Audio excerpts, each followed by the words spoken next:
Friends, तर आम्ही चाललेलो आहे सिंहगड किल्ला बघायला आणि खूप दिवसापासून आमचं चाललेलं होतं जायचं आणि मग आम्ही फायनली आज निघालेलो आहोत सिंहगड बघण्यासाठी. सिंहगड या किल्ल्याचे आधीचे नाव कोंढाणा होते. स्थानिक महादेव कोळी लोकांच्या आख्यायिकेनुसार कोंढाण्याची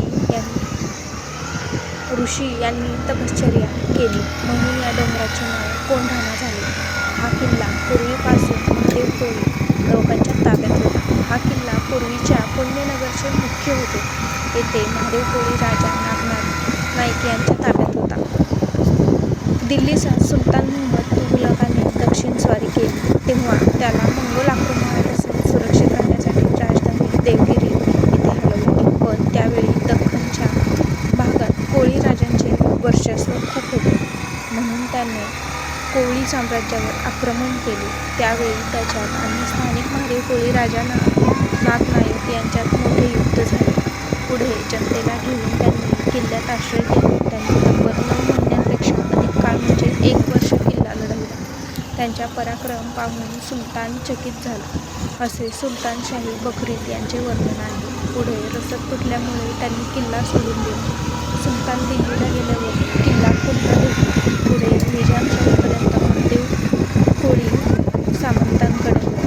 पूर्वी हा किल्ला आदिलशाही राजवटीत होता. दादोजी कोंडदेव मालवणकर हे आदिलशाही सुभेदार म्हणून नेमले होते. त्यांनी गडावर आपले लष्करी केंद्र बनवले असा हा इतिहास आहे आणि आम्ही तो फायनली आज बघण्यासाठी चाललेलो आहोत. पाहू शकता तुम्ही जवळपास 1 ते 1.5 वर्षानंतर याला योग आलेला आहे. खूप दिवसापासून बघायला जायचं, आज जायचं, पण सुट्टीचं नियोजन होतं. आम्ही आज फायनली बघायला चाललेलो आहोत आणि बघू शकता तुम्ही कसं आहे आणि मी दाखवणारच आहे तुम्हाला कसं आहे ते. तर माझा हा व्हिडिओ तुम्हाला कसा वाटला?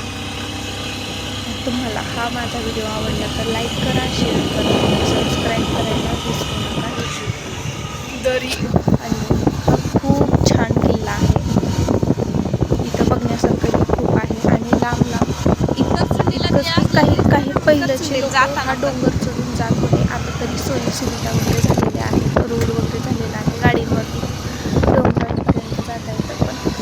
पण फार पूर्वी तर हे गड असे मोठे गड हिरकणी गडांसारखे हे गड चढून जात होते पूर्वीचे लोक पायवाट. त्यावेळेस पायवाट खूप छान डोंगरातून रस्ता काढलाय काय आम्ही चाललेलो आहे 2 व्हीलरवरती आणि पायी चालायला दुसरीकडून रस्ता आहे आणि पायी आम्ही जाऊ शकतो की नाही माहिती म्हणून आम्ही इकडून आलेलो आहोत. आणि शेवटपर्यंत हा व्हिडिओ बघा आणि बघत राहा.